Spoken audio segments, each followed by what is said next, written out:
জীবন ও সময় পৃথিবীর শ্রেষ্ঠ শিক্ষক।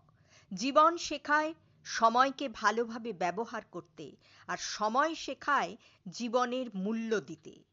যে দরজা তোমায় বারবার ক্ষতবিক্ষত করে, সেই দরজায় খিল দিতে শেখো।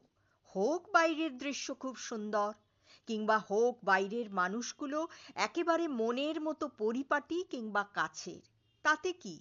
কিছু ভালোর জন্যই ছেড়ে আসা উচিত। সাপ তার বিষ নিজের দাঁতে রাখে, কুকুর তার বিষ জিভে রাখে, কাকড়াবিছা তার বিষ লেজে রাখে। মানুষ একমাত্র প্রাণী যে কিনা তার বিষ অন্তরে রাখে। অন্ধ লোক যদি হঠাৎ চোখে দেখতে পায়, তখন সে সর্বপ্রথম হাতের লাঠিটাকে ফেলে দেয়, অথচ এই লাঠিটাই তার দুঃসময়ের সঙ্গী ছিল। আসলে প্রয়োজন ছাড়া কেউ কাউকে মনে রাখে না।